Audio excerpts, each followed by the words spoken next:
నమస్కారం, సుఖీబావుకు స్వాగతం. ఈ రోజు సుఖీబావులో ట్యూబ్లో గర్భం ఎందుకు ప్రాణాంతకం? రాత్రి భోజనం ఆలస్యంగా తింటున్నారా?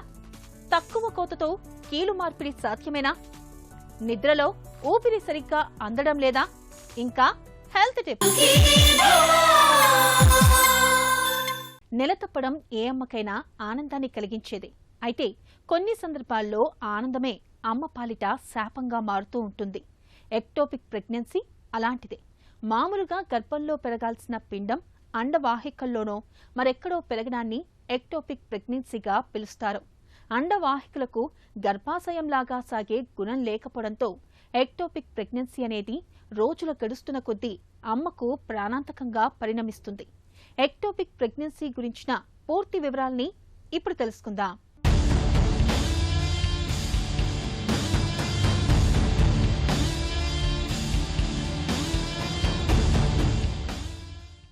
గర్భసంచికి ఇరువైపులా 2 ఫెలోపియన్ ట్యూబ్లు, 2 అండాశయాలు ఉంటాయి. ఒక నెల ఒకవైపు, ఇంకో నెల మరోవైపు. ఇలా అండాశయం నుంచి అండం విడుదలై ఆ వైపు ఉన్న ట్యూబ్లోకి ప్రవేశిస్తుంది. ఒకవేళ ఆ నెలలో శుక్రకణం కలవడం వల్ల ఆ అండం ఫలదీకరణం చెందితే అది అండం నుంచి పిండంగా మారుతూ క్రమంగా ట్యూబ్ నుంచి గర్భసంచిలోకి ప్రవేశించి అక్కడ పెరగడం మొదలవుతుంది.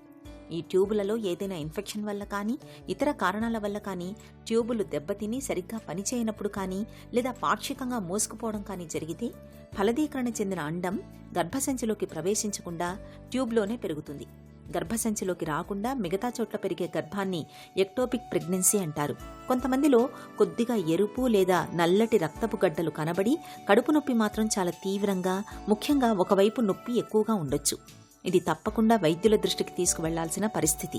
వీరికి పిండం గర్భసంచిలో కాకుండా ఫెలోపియన్ ట్యూబుల్లో పెరుగుతూ అది చిట్లిపోయిందేమో చూడటం చాలా అవసరం. వీరికి అత్యవసరంగా ఆపరేషన్ చేయాల్సిన అవసరం కూడా రావచ్చు. జనరల్గా మెకానిజం, దేవుడిచ్చిన మెకానిజం ఏంటి అంటే, మన ఎగ్గులో నుంచి ఏదైతే ఓవం ఉంటుందో అది ట్యూబ్లోకి వెళ్ళి స్పర్మ్స్ ఏదైతే రిలీజ్ అవుతాయో అవి కూడా ట్యూబ్లోకి వెళ్ళి అక్కడ ఒక ఎంబ్రియో చక్కగా ఫామ్ అయ్యి అది స్లోగా ట్యూబ్లో నుంచి మొటిలిటీ అంటే సీలియా అనేది వాటిని ప్రెగ్నెన్సీని పుష్ చేసి గర్భసంచి లోపలికి వచ్చి కూర్చుంటుంది. మనకి ఈ ప్రాసెస్లో ఇన్ కేస్ ట్యూబ్స్లో కనుక మనకి ఏమైనా డిసీజెస్ ఉన్నా, ట్యూబ్స్లో ఏమైనా ఇన్ఫెక్షన్స్ ఉన్నా, సీలియా ప్రాబ్లమ్స్ ఉన్నా, వీటి వల్ల మనకు అక్కడ ప్రెగ్నెన్సీ స్ట్రక్ అయిపోయే ఛాన్సెస్ ఎక్కువగా ఉంటాయి. అక్కడ స్ట్రక్ అయిపోతే వాటిని ఎక్టోపిక్ ప్రెగ్నెన్సీస్ అని అంటాం. చాలామంది ఫస్ట్ ప్రెగ్నెన్సీ పాజిటివ్ రాగానే ఈ అవేర్నెస్ కొంచెం ఉన్నవాళ్ళు ఒక భయం పెట్టుకుంటారు, డాక్టర్ నాకేమైనా ఎక్టోపిక్ వచ్చేసిందా అని. భయపడాల్సిన అవసరం అస్సలు లేదు. దీనికి టిపికల్గా క్రైటీరియాస్ అంటే, ఫస్ట్ మనకి పీరియడ్స్ దాటిన తర్వాత ఎప్పుడైనా సరే నార్మల్గా యూపీటీ పాజిటివ్ మీకు చెక్ చేసుకున్న తర్వాత 2 వీక్స్ తర్వాతే జనరల్గా మేము స్కాన్ చేస్తూ ఉంటాం. అంటే 7 to 8 weeks is the ideal time to go for the scan అని. ఈ 5 to 7 వీక్స్ మధ్యలో మీకేమన్నా విపరీతంగా బ్లీడింగ్స్ అయినా, లేదంటే సివియర్గా మనకి అంటే పొత్తి కడుపుకి ఎడంవైపు అయినా కుడివైపు అయినా విపరీతంగా స్క్వీజింగ్ పెయిన్స్ అంటే పట్టుకొని కూర్చునేటట్టు పీరియడ్స్లో వచ్చే సివియర్ క్రాంప్స్ ఎలా ఉంటాయో అలా వచ్చినా, లేకపోతే కళ్ళు తిరిగి పడిపోతున్నట్టు అంటే కొంతమందికి చాలా సైలెంట్గా ఉంటుంది, they'll be there very busy in their own activities. అలాంటప్పుడు గిడ్డినెస్ వచ్చి షాక్లోకి అంటే నెమ్మదిగా పడిపోతున్నట్టు కనుక అబ్జర్వ్ చేస్తే ఫ్యామిలీ మెంబర్స్ అయినా వెంటనే తీసుకురావటం సేఫ్ అండి. సో చాలామంది ఏమనుకుంటారంటే, ఒక 1 వీక్ లేట్ అయింది, పీరియడ్స్ వచ్చేసినాయి అని అనుకుంటారు. పీరియడ్స్ వచ్చిన తర్వాత కూడా అంటే 5 days ఆఫ్ బ్లీడింగ్ అయ్యి 6th day కొంచెం తక్కువైపోయి అలానే కొంచెం బ్లీడింగ్ అయితే జనరల్లీ మా దగ్గరికి 10 రోజుల నుంచి బ్లీడింగ్ అవుతుంది డాక్టర్ అని వస్తారు. Some times they may not do UPT కూడా అంటే యూరిన్ ప్రెగ్నెన్సీ టెస్ట్ కూడా చేసుకోకపోవచ్చు. అలా కనుక అయినా కూడా ఫస్ట్ మాకు ఎప్పుడు కూడా డిలేడ్ సైకిల్స్ అయినాయి అనగానే ఫస్ట్ ఒక డాక్టర్కి అంటే మ్యారీడ్ ఉమెన్ అంటే who are planning for pregnancy మా దగ్గరికి వస్తే ఫస్ట్ అనుమానం ప్రెగ్నెన్సీ గురించే వస్తుంది. ఆ ప్రెగ్నెన్సీ గురించి వచ్చినప్పుడు మేము ప్రెగ్నెన్సీ టెస్ట్ చేసుకుంటూ ఉంటాం. సో మీకు ఎప్పుడైనా అలాంటి అనుమానం వచ్చినప్పుడు ఒక సింపుల్ టెస్ట్ ఇంట్లో ప్రెగ్నెన్సీ టెస్ట్ చేసుకొని, ఇది ప్రెగ్నెన్సీ టెస్ట్ పాజిటివ్తో బ్లీడింగ్స్ వచ్చినా కూడా that was also warning sign for us. అలాంటి ఎప్పుడైనా అనిపించినప్పుడు వెంటనే రావటం, స్కాన్ చేయించుకోవటం ఈజ్ ఆల్వేస్ సేఫ్. గర్భసంచిని 9 నెలల వరకు డిస్టెండ్ అయ్యే కెపాసిటీ దేవుడు ఇచ్చారు మనకి. బట్ ట్యూబ్ అంటే మనకి ఫింగర్కి ఇంతకంటే చిన్నగా ఉంటుంది. It is MM size of thickness. ట్యూబ్కి అంత డిస్టెండ్ అయ్యే మెకానిజం ఇవ్వలేదు. అండ్ ప్రెగ్నెన్సీ అనేది ట్రోఫోబ్లాస్టిక్ అంటే దానికి చొచ్చుకుపోయే తత్వం ఉంటుంది. సో ఫెలోపియన్ ట్యూబ్లోకి అది పెరుగుతూ ఉన్నప్పుడు ఒక స్టేజ్ వచ్చిన తర్వాత రప్చర్ అయిపోతుంది. ఇప్పుడు సింపుల్ మనకు ఒక వెయిన్ కట్ అయితేనే మనకి ఎంత బ్లీడింగ్ అవుతుందో మనకు ఐడియా ఉంటుంది. అక్కడ సేమ్ ఒక ట్యూబ్ కనుక రప్చర్ అయిపోతే అక్కడ వెజల్స్ బ్లాక్ అయ్యే వరకు కూడా ఆ బ్లీడింగ్ కంటిన్యూస్గా అవుతూనే ఉండి, నన్ను అడిగితే my personal experiences I have seen even 1.5 litre of blood collection inside. Patient నా దగ్గరికి షాక్లో వచ్చిన పేషెంట్స్ కూడా ఉన్నారు. ఎమర్జెన్సీగా వాళ్ళని సర్జరీస్కి షిఫ్ట్ చేసిన కేసెస్ కూడా ఉన్నాయి. అంత చిన్నది కూడా అంత పెద్ద ప్రమాదం తీసుకొచ్చే ఛాన్సెస్ ఉంటాయి. కాబట్టి ఎక్టోపిక్ ప్రెగ్నెన్సీస్ అంటే ఆ site of the pregnancy is very important. Viability scan for the site of the pregnancy 7 వీక్స్కి చేసుకోవటం ఐడియల్ అని చెప్పేసి ఎప్పుడూ చెప్తూ ఉంటాం. ఏ కారణం చేతైనా ఈ ఫలదీకరణం చెందిన అండం ట్యూబ్లో వేగంగా ప్రయాణం చేయలేకపోతే పెరిగిన పరిమాణం దాన్ని అక్కడే అతుక్కునేటట్టు చేస్తుంది. అక్కడ రక్తనాళాల్లోంచి దాని ఆహారం పీల్చుకుంటూ పెరుగుతుంది. అయితే ట్యూబ్ యొక్క కొలత చాలా చిన్నదవడం చేత కొంతమేరకు పెరిగి ట్యూబ్ని ఛేదించుకుని బయటికి పొట్టలోకి వస్తుంది. అయితే ట్యూబ్ మొదటి భాగం చాలా సన్నగా ఉండడం చేత పగిలిపోవడం తప్పనిసరి. దీనినే ట్యూబల్ రప్చర్ అంటారు. రప్చర్డ్ ఎక్టోపిక్ అని అంటారు. ఈ పరిస్థితి చాలా హఠాత్తుగా వచ్చి పడుతుంది. అది స్త్రీ ప్రాణాలకు ముప్పును తెచ్చిపెట్టే ప్రమాదం ఉంది. వెంటనే ఆపరేషన్ చేసి ఆ గర్భాన్ని తీసివేయకపోతే ఆ స్త్రీ షాక్లోకి వెళ్లి ప్రాణాలు కోల్పోయే ప్రమాదం ఉంటుంది. అందుకనే మొదటి 5-6 వారాల నుంచి డాక్టర్లు గర్భాన్ని చాలా జాగ్రత్తగా పరిశీలిస్తూ అనుమానం వస్తే అల్ట్రాసౌండ్ స్కానింగ్ చేస్తారు. అల్ట్రాసౌండ్ పరీక్షలో గర్భసంచిలో పిండం కనిపించకపోతే పక్కనున్న అండనాళికలని జాగ్రత్తగా గమనిస్తారు. అందులో పిండం కనిపిస్తే వెంటనే ఆపరేషన్ చేయాల్సి ఉంటుంది. సో ఇప్పుడు ఎక్టోపిక్ ప్రెగ్నెన్సీ అది ఒకవేళ డయాగ్నోజ్ అయినప్పుడు అంటే జనరల్గా పాపం ఆర్టిఫిషియల్ టెక్నిక్స్ చేయించుకుంటారు. IVF అవనివ్వండి, IUI అవనివ్వండి, ప్రెషస్ ప్రెగ్నెన్సీస్తో మా దగ్గరికి వస్తూ ఉంటారు. సో వీళ్ళకి ఎప్పుడు కూడా డాక్టర్ అది అక్కడ ఉంది, దాని లోపలికి పుష్ చేయలేమా, ఇలాంటి క్వశ్చన్స్ ఎప్పుడూ వస్తూనే ఉంటాయి. సో దీనికి ఆన్సర్ ఎప్పుడు కూడా మేము స్ట్రైట్ అవే నో అనే చెప్తాం. సో దీనికి మనం ఎందుకు ఇంపార్టెంట్ అని అంటే మనం ఇదివరకు డిస్కస్ చేసినట్టు రప్చర్ అయ్యే ఛాన్సెస్ ఎక్కువ ఉంటాయి. సో దీనికి ట్రీట్మెంట్ దగ్గరికి వచ్చేటప్పటికి ఫస్ట్ మెడికల్కి వెళ్ళొచ్చు, నెక్స్ట్ సర్జికల్కి వెళ్ళొచ్చు. మెడికల్కి వెళ్ళినప్పుడు సో ఇందులో ఒక క్రైటీరియా అనేది ఫిల్ అవ్వాలి. సో మెడికల్ క్రైటీరియా వచ్చేసేటప్పటికి అది కరెక్ట్గా అంటే బ్లీడింగ్ లోపల లేకపోవటం, స్కాన్స్లో కరెక్ట్గా ఫీటల్ పోల్ దాంట్లో హార్ట్ బీట్ ఫామ్ అవ్వకపోవటం, beta HCG only certain range అంటే 1500 లోపు ఉండటం, వీటిలో కనుక మ్యాచ్ అయితే ఎస్ డెఫినెట్లీ మనం మెడికల్ ట్రీట్మెంట్కి ట్రై చేయొచ్చు. ఇంజెక్షన్స్ ఉంటాయి, క్రైటీరియా వైజ్ ఇంజెక్షన్స్ ఇస్తూ ఉంటాం. సర్జికల్ ట్రీట్మెంట్కి వచ్చేటప్పటికి రప్చర్ అయినా కానీ ప్లేస్లో మనకి మెడికల్ క్రైటీరియాకి ఫిట్ అవ్వకపోయినా సేఫ్గా ఎప్పుడూ ఆ సర్జరీకి పోస్ట్ చేసుకోవటం అంత సేఫ్టీ ఇంకోటి ఉండదు. సో ఆ సర్జరీ లాప్రోస్కోపీలో వెళ్ళొచ్చు. ఇందాక మనం అనుకున్నట్టు 1.5 లీటర్ బ్లీడింగ్ చూసినా కూడా we can nicely handle with laparoscopy. Laparoscopy as we discussed 3 holes పెట్టి చేస్తూ ఉంటాం. ఇందులో చాలామంది ఇప్పుడు వెళ్ళంగానే ఫస్ట్ క్వశ్చన్ డాక్టర్ ట్యూబ్ తీసేస్తారా? సైంటిఫికల్లీ ప్రూవెన్ సైన్స్ స్టడీస్ ఎప్పుడు చెప్పేది ఒకటే, 3/4 కంటే ట్యూబ్ కనుక డ్యామేజ్ అయిపోతే ఆ ట్యూబ్ తీసేయండి అని. వై? బికాజ్ మళ్ళీ అదే ప్లేస్లో ఎక్టోపిక్స్ వచ్చే ఛాన్సెస్ ఎక్కువగా ఉంటాయి. ఆ ట్యూబ్ పోయినంత మాత్రాన కంప్లీట్గా ప్రెగ్నెన్సీ రాదని మనకి ఎప్పుడూ అర్థం లేదు. సో మనకి లెఫ్ట్ సైడ్ నుంచి ఎప్పుడు ఎగ్స్ డెవలప్ అవుతాయో ఆ లెఫ్ట్ సైడ్ ట్యూబ్ కూడా చక్కగా పేటెన్సీ అంటే మనకు దానికి ఫ్లూయిడ్ పంపించుకొని ఆ పేటెన్సీ బాగుంటే నెక్స్ట్ 2 సైకిల్స్లోనే మీరు నెక్స్ట్ ప్రెగ్నెన్సీ కూడా ప్లాన్ చేసేసుకోవచ్చు. సో లెఫ్ట్ సైడ్ ప్రెగ్నెన్సీస్ హ్యాపీగా ప్లాన్ చేసుకొని ఇన్ కేస్ ఒకవేళ కనుక అది ట్యూబ్ బ్లాక్ ఉంటే మేము ఎలెక్టివ్గా దాన్ని బ్లాక్ చేసి వీ డూ యాక్సెప్ట్. అది కొంచెం పెయిన్ఫుల్గా అనిపిస్తుంది కానీ safety of the patient. Artificial అంటే IVFకి వెళ్ళిపోండి అని చెప్పిన కేసెస్ కూడా ఉన్నాయి. So ectopic is like that. Ectopic ఎప్పుడు కూడా కొంచెం డిఫికల్ట్. సో దానికి క్లిప్ చేసుకొని మనం సేఫ్టీగా ఉండి ప్రెగ్నెన్సీ ప్లాన్ చేసుకోవటం బెటర్. కానీ మనం ఎక్స్పెరిమెంట్ చేసుకొని ఎక్టోపిక్స్ తెచ్చుకోవటం మళ్ళీ ట్యూబ్ రిమూవ్ చేసుకోవటం అనేది నాట్ నెససరీ. సో దీనికి ఒకటి ఫస్ట్ రీజన్స్ తెలుసుకోవాలి. మనకి మెయిన్ దీని గురించి మీరు ఏ అవగాహన ఇస్తారు అని నన్ను అడిగితే ఒకటే చెప్తాను నేను. ఒకటి ఆర్టిఫిషియల్ టెక్నిక్స్లో ఇది కొంచెం కామన్. సో బట్ అలా అని చెప్పి చేసుకోవద్దు అని మేము చెప్పము. So it's always safe to go for a planned electively మంచి procedures. Keeping doctors in touch is always safe. గర్భం అండనాళికల్లో పెరిగి ట్యూబ్ పగిలిపోతే వెంటనే ఆపరేషన్ చేసి పగిలిన ట్యూబ్ని తొలగించాల్సి ఉంటుంది.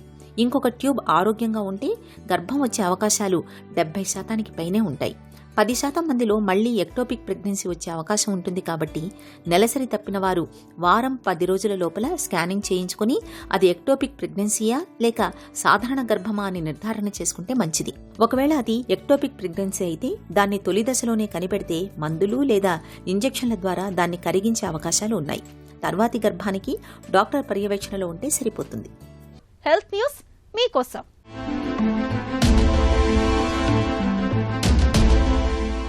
రాత్రి భోజనాన్ని ఆలస్యంగా తినేవారికి పేగు క్యాన్సర్ ముప్పు పెరుగుతున్నట్లు అమెరికాలోని ఒక తాజా అధ్యయనంలో గుర్తించారు. పెందలాడే తినేసే వారితో పోలిస్తే ఆలస్యంగా తినేవారికి కొలోరెక్టల్ క్యాన్సర్, పేగులో అడినోమా వంటి కణితులు ఏర్పడే అవకాశం 46% ఎక్కువగా ఉంటున్నట్లు షికాగోలోని రష్ యూనివర్సిటీకి చెందిన పరిశోధకులు గుర్తించారు. రాత్రి భోజనం ఆలస్యంగా తినేవారిలో 3 కన్నా ఎక్కువ కణితులు తలెత్తే ముప్పు 5.5 రెట్లు ఎక్కువగా ఉంటుందని వారు తెలిపారు. నిజానికి ఇలాంటి కణితులు క్యాన్సర్ రహితమే, కానీ వీటిలో కొన్ని క్యాన్సర్గా మారే ప్రమాదం ఉంటుంది. జీర్ణకోశంలో ఇవి ఉన్న చోటు, పరిమాణాన్ని బట్టి ఇది ఆధారపడి ఉంటుంది. ఇంతకీ పెద్ద పేగు క్యాన్సర్కు ఆలస్యంగా భోజనం చేయడానికి మధ్య సంబంధమేంటి? ఇందుకు జీర్ణకోశంలోని జీవ గడియారం గతి తప్పడమే కారణమని పరిశోధకులు భావిస్తున్నారు. ఆలస్యంగా భోజనం చేసినప్పుడు మెదడు అది రాత్రి సమయమని, పేగులేమో పగలని అనుకుంటాయని శాస్త్రవేత్తలు చెబుతున్నారు.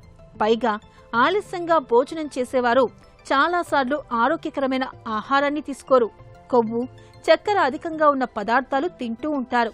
ఇది పేగుల్లోని జీవ గడియారాన్ని అస్తవ్యస్తం చేయడమే కాదు, బరువు పెరగడానికి కూడా దారితీస్తుంది. ఈ పరిణామం క్యాన్సర్ ముప్పును పెంచేదే. పేగుల్లోని కొన్ని బ్యాక్టీరియాకు తమవైన జీవ గడియారాలు ఉంటాయి. ఇవి రోజువారీ లయను అనుసరిస్తాయి. తినే ఆహారాన్ని బట్టి కొన్ని రకాల బ్యాక్టీరియా మరింత చురుకుగా వ్యవహరించవచ్చు. కొవ్వు, చక్కెర ఎక్కువగా ఉండే పదార్థాలను ఆలస్యంగా తిన్నప్పుడు వీటిపై ప్రతికూల ప్రభావం పడుతుంది. చాలా అధ్యయనాలు ఎప్పుడు తింటున్నామనే దానికన్నా ఏం తింటున్నామనే దానిపైనే జరుగుతూ ఉంటాయి. అయితే భోజన వేళను కూడా పరిగణలోకి తీసుకోవడం చాలా ముఖ్యమని తాజా అధ్యయనం సూచిస్తుంది. కీలు మార్పిడి అంటే ఒకప్పుడు మేజర్ సర్జరీ. చర్మంపై పెద్దగా కోతలు పెట్టి సర్జరీలు చేయాల్సి వచ్చేది.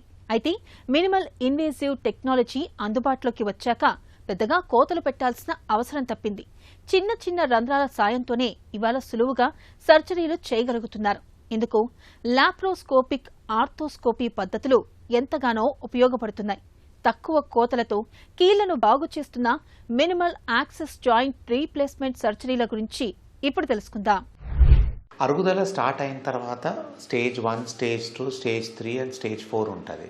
So final stage of joint అరుగుదలలో అది మనం ఎక్స్రేలో చూసి తెలుసుకున్నప్పుడు, మనకు నడక చేత కానప్పుడు అప్పుడు మనం ఆపరేషన్ గురించి ఆలోచించాలి. జాయింట్ రీప్లేస్మెంట్స్ ట్రెడిషనల్గా మనం చేసేటివి are basically using mechanical instruments. అంటే ఇది లాస్ట్ 35-40 ఇయర్స్ నుంచి చేస్తున్నాము. ఇండియాలో మనకు లాస్ట్ 20-25 ఇయర్స్లో కేసెస్ చాలా రొటీన్గా చేసేది అన్ని మెకానికల్ ఇన్స్ట్రుమెంట్స్తో. సో అది మెకానికల్ ఇన్స్ట్రుమెంట్స్ చేసినా కానీ రిజల్ట్స్ బాగుంటాయి, సక్సెస్ బాగుంటుంది, లాంగ్ టర్మ్ రిజల్ట్స్ బాగుంటాయి.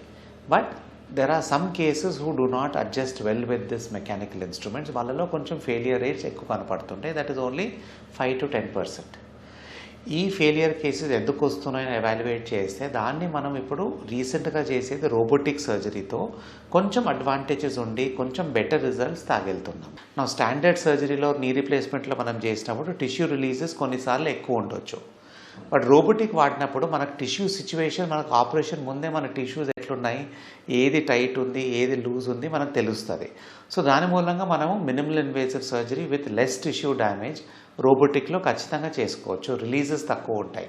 దాంతో ఆబ్వియస్లీ పోస్ట్ ఆపరేటివ్ పెయిన్ కొంచెం తక్కువ ఉంటుంది and recovery also slightly faster.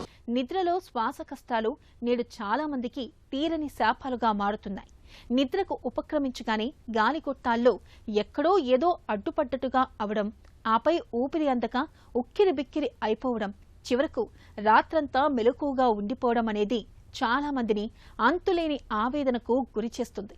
గాఢ నిద్రను దూరం చేసి మనిషికి ప్రత్యక్ష నరకాన్ని చూపించే ఈ రకమైన శ్వాస కష్టాల్ని డాక్టర్లు స్లీప్ యాప్నియాగా పిలుస్తారు. నిద్రలో శ్వాస కష్టాల్ని తెచ్చిపెట్టే స్లీప్ యాప్నియా గురించిన పూర్తి వివరాల్ని డాక్టర్ని అడిగి ఇప్పుడు తెలుసుకుందాం.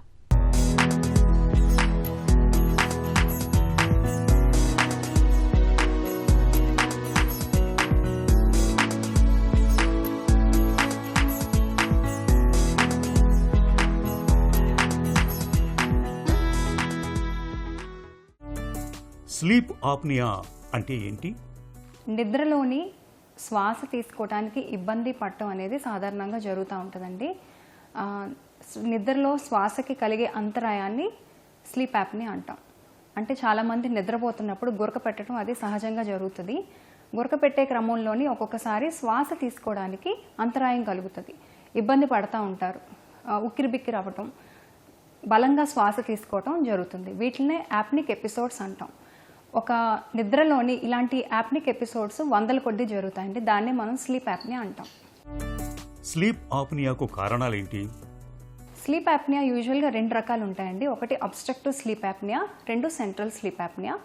అబ్స్ట్రక్టివ్ స్లీప్ యాప్నియా గురించి మనం మాట్లాడుకున్నట్టయితే, మనం గాలి తీసుకే మార్గంలోని కండరాలు ఎప్పుడైతే విశ్రాంతి తీసుకుంటున్నప్పుడు గాలి మార్గం కుచించుకుపోతుందండి. ఈ గాలి మార్గం కుచించిపోవడానికి చాలా కారణాలు ఉంటాయి. ఒకటి ఒబేసిటీ అండి, ఊబకాయం, మెడ చుట్టూ పొట్ట చుట్టూ కొవ్వు పేరుకుపోవటం వల్ల కూడా మనకి స్లీప్ యాప్నియా రావచ్చు. అది కాకుండా ఏజ్, వయసు పెరిగే కొద్దీ కండరాలు వదిలవటం వల్ల కూడా స్లీప్ యాప్నియా రావచ్చు. అది కాకుండా స్మోకింగ్, ఆల్కహాల్ ఇలాంటి అలవాట్లు ఉన్నప్పుడు మనం ఈ స్లీప్ యాప్నియా కామన్గా చూస్తూ ఉంటామండి. ఇంకా ముక్కులోని గొంతులోను అడ్డంకులు, అంటే ముక్కులోని దూలం వంకర, ఎడినాయిడ్స్, గొంతులో టాన్సిల్స్ ఇలాంటివి ఉన్నట్టయితే మనం స్లీప్ యాప్నియా చూడడానికి అవకాశాలు ఉంటాయి. గురక మూలంగా స్లీప్ ఆప్నియా వస్తుందా? గురక అన్నది స్లీప్ యాప్నియాలో ఒక ప్రధాన లక్షణం అండి. గురక ఉన్న ప్రతి ఒక్కరికి స్లీప్ యాప్నియా ఉండాల్సిన అవసరం లేదు. గురక తీవ్రంగా ఉండి శ్వాసలో విరామాలు కలుగుతా, నిద్ర సరిగ్గా లేకపోవటం ఇలాంటివి జరిగినప్పుడు మాత్రమే స్లీప్ యాప్నియా ఉండొచ్చు. కానీ ఒకటైతే ఏంటంటే, గురక అన్నది స్లీప్ యాప్నియాకి మేజర్ రిస్క్ ఫ్యాక్టర్ అండి. స్లీప్ ఆప్నియాతో తలెత్తే సమస్యలు ఎలా ఉంటాయి? స్లీప్ యాప్నియా వల్ల ముఖ్యంగా రాత్రి నిద్ర లేకపోవటం, పగటిపూట అలసట, తలనొప్పి, గొంతు ఎండిపోవటం, తర్వాత మెమరీ ప్రాబ్లమ్స్ కూడా ఉంటాయండి. నిద్ర సరిగ్గా లేకపోవటం వల్ల కొంతమందిలో డిప్రెషన్ కూడా చూస్తూ ఉంటాము. ఇంకా స్లీప్ యాప్నియా వల్ల ఊబకాయం, డయాబెటీస్, మధుమేహం, కిడ్నీ, లివర్కి సంబంధించిన ఇబ్బందులు కూడా చూస్తూ ఉంటామండి. స్లీప్ యాప్నియా ఉన్న పేషెంట్స్లోని ఈ డిప్రెషన్ అనేది కూడా కామన్గా చూస్తూ ఉంటాం. ముఖ్యంగా స్లీప్ యాప్నియా వల్ల గుండె మీద ఒత్తిడి పడుతూ ఉంటుంది. పేషెంట్స్కి బీపీ పెరగటము, చాలా సందర్భాల్లోని వీటిని మనం నిర్లక్ష్యం చేసినట్టయితే heart attacks, heart failures, strokes వచ్చే ప్రాబ్లమ్స్ కూడా ఉంటాయండి. స్లీప్ ఆప్నియాను ఎలా నిర్ధారిస్తారు? పేషెంట్కి కానీ స్లీప్ యాప్నియా ఉంది అని మనకు అనుమానం ఉన్నట్టయితే మేము పాలిసోమ్నోగ్రఫీ అంటే స్లీప్ స్టడీ అని ఒక టెస్ట్ చేస్తామండి. ఈ టెస్ట్లో ఏంటంటే, ఒక రాత్రంతా పేషెంట్ మీద మనం కొన్ని వైర్లు అవి అమర్చి మెదడు, కన్ను, అవయవాలు, కండరాలు, గుండె, ఊపిరితిత్తులు వీటి యొక్క పనితీరు మనం కొలుస్తామండి. అది కాకుండా రక్తంలోని ఆక్సిజన్ సరఫరా కూడా కొలుస్తాం. అంతేకాకుండా ఎండోస్కోపీ, ఫ్లెక్సిబుల్ ఎండోస్కోపీ అని ఉంటుందండి. దాని ద్వారా సిటీ స్కాన్ ద్వారా కూడా ఈ స్లీప్ యాప్నియా తీవ్రత, స్లీప్ యాప్నియా యొక్క ప్రాబ్లం మనం తెలుసుకోగలుగుతాం. స్లీప్ ఆప్నియాకు చికిత్స ఎలా ఉంటుంది? ముఖ్యంగా స్లీప్ యాప్నియా ట్రీట్మెంట్లోని లైఫ్ స్టైల్ చేంజెస్ అండి. అంటే మన జీవన శైలిలో మార్పులు చేసుకోవాలి. ఒబేసిటీ, మనకి ఊబకాయం ఉన్నట్టయితే దాన్ని మనం నిదానంగా వెయిట్ రెడ్యూస్ చేసుకోవటం, హెల్దీ ఫుడ్ తీసుకోవటం, దాని తర్వాత మనకి ముక్కులోని ముఖ్యంగా ఏదైనా అడ్డంకులు ఉన్నట్టయితే సలైన్ స్ప్రేస్ అవి వాడుకోవటం, స్మోకింగ్, ఆల్కహాల్ ఇలాంటి అలవాట్లు ఏమైనా ఉన్నట్టయితే వాటిని మనం అవాయిడ్ చేయటం, ఇవి చేయొచ్చండి. అది కాకుండా CPAP అంటామండి, కంటిన్యూస్ పాజిటివ్ ఎయిర్వే ప్రెషర్. ఇది ఒక మాస్క్ అండి. దాని ద్వారా ఏదైతే గాలి శ్వాసనాళాలు కానీ గాలి మార్గాలు కానీ మూసుకుపోతాయో వాటిని పాజిటివ్ ప్రెషర్ ఇచ్చి ఓపెన్ చేస్తామండి. ఒకవేళ వీటి అన్నిటి వల్ల కూడా మనకు పేషెంట్కి కానీ ఇంప్రూవ్మెంట్ లేదు, యాప్నియా తీవ్రత ఎక్కువగా ఉన్నట్టయితే మనం శస్త్రచికిత్సలు, సర్జరీస్ ద్వారా కూడా ఏవైతే అడ్డంకులు ఉన్నాయో వాటిని తొలగించి మనం రిలీఫ్ ఇవ్వచ్చండి పేషెంట్కి. స్లీప్ ఆప్నియాను నివారించుకోవచ్చా? స్లీప్ యాప్నియా పేషెంట్స్కి ప్రాబ్లమ్ని నివారించడం కానీ దాన్ని కంట్రోల్లో పెట్టుకోవడం, ఈ స్నోరింగ్ అన్నది ఎలా చేసుకోవాలంటే ఆల్రెడీ మనం మాట్లాడుకున్నట్టే వెయిట్ రెడ్యూస్ చేసుకోవాలండి. హెల్దీ ఫుడ్ తీసుకోవాలి, పోషకాహారం తీసుకోవాలి, ఎక్సర్సైజెస్ చేయాలి. దాని తర్వాత స్మోకింగ్, ఆల్కహాల్ ఇవి అవాయిడ్ చేయాలి. అండ్ స్నోరింగ్ అన్నది సింపుల్ ప్రాబ్లము, రెగ్యులర్గా ఉండే ప్రాబ్లము, అది అంత ఇబ్బంది పెట్టే ప్రాబ్లం కాదు అన్న అపోహ మాని స్నోరింగ్ రేపొద్దున స్లీప్ యాప్నియాకి వెళ్ళి ప్రాణాంతకంగా మారే అవకాశాలు ఉన్నాయి. కాబట్టి మీరు తప్పకుండా దాన్ని నెగ్లెక్ట్ చేయకుండా ఈఎన్టీ డాక్టర్ని సంప్రదించవచ్చు. నిద్రలో తరచూ ఊపిరి సరిగ్గా అందక ఉక్కిరిబిక్కిరి అవుతున్నప్పుడు ఆలస్యం చేయకుండా వెంటనే డాక్టర్ని సంప్రదించాలి. బరువు తగ్గడంతో పాటు సకాలంలో చికిత్స మొదలు పెడితే గురక తగ్గడంతో పాటు స్లీప్ యాప్నియా సమస్య కూడా చాలా వరకు తగ్గుముఖం పడుతుంది. ఇక ఈ రోజు కార్యక్రమాన్ని ముగించే ముందు ఒక చిన్న చిట్కా మీకోసం. తరచూ చిగుల నుంచి రక్తం కారుతున్నప్పుడు విటమిన్ సి సమృద్ధిగా లభించి నిమ్మ, నారింజ, దానిమ్మ వంటి పుల్లటి పండ్ల రసాల్ని తరచుగా తీసుకుంటూ ఉండండి. చిగుళ్ళ నుంచి రక్తం కారడం క్రమంగా తగ్గుముఖం పడుతుంది.